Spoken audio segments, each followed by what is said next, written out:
ஈவேரா ஒரு கேவலமான ஜென்மங்க. என்னங்க ஈவேராவை பத்தி தெரியாத மாதிரியே பேசுறீங்க. தன்னுடைய மனைவியை விபச்சாரி என்று பட்டம் கட்டிய நபர் ஈவே ராமசாமி. நடந்த ஒரு சம்பவத்தை நான் சொல்றேன். ஈவேராவுடைய மனைவியான நாகம்மை கோவிலுக்கு சென்று கொண்டே இருக்கிறார். அந்த ஆளை பத்தி சொல்லணும்னா ரொம்ப கேவலமா இருக்கும். இருந்தாலும் 1-2 சம்பவத்தை நம்ம சொல்லி தான் ஆகணும். ஏன்னா சீமான்லாம் சொன்ன பிறகு நம்ம சொல்லாம விட்டோம்னா தப்பாயிடும். மனைவி கோயிலுக்கு செல்லும் பழக்கம் கொண்டவர்.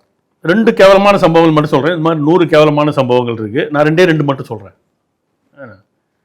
மனைவி கோயிலுக்கு செல்லும் பழக்கம் உடையவர். கோயிலுக்கு சென்று கொண்டே இருக்கிறார்.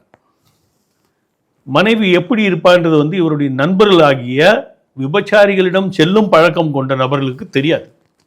அவங்க ஊர்ல ஈரோட்டில். ஸோ இவர் என்ன பண்றாரு, ஒரு புது விபச்சாரி வந்திருக்கிறாள் ஊருக்கு, அவளை சென்று பேரம் பேசி வாருங்கள்னு தன்னுடைய மனைவியா போய் கேளுங்கடா, விலை பேசுங்கடான்னு தன்னுடைய நண்பர்கள் அனுப்புறாரு. காரணம் என்ன தெரியுமா? கோயிலுக்கு போகக்கூடாதான். அடே அறிவு கெட்டவனே, உன்னுடைய கருத்தை ஒரு பெண் மீது திணிப்பதற்கு நீ யார்? நீ தானே பேசுற, பகுத்தறிவன் பேசுற, முற்போக்குன்னு பேசுற. ஒரு நபர் இன்னொரு நபரின் மீது கருத்தை திணிக்க முடியுமா?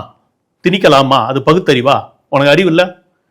ஒரு முட்டா பையன், ஒரு பைத்தியக்காரன், ஒரு லூசுன்னு சொல்லுவது என்னைக்கு? ஒரு கிறுக்கு பையதான் இந்த ஈவே ராமசாமி.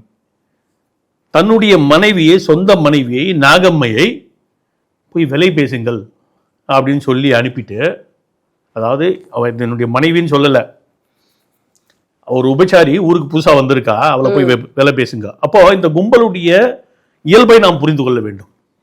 இந்த கும்பல் விபச்சாரிகளிடம் செல்லும் கும்பல்.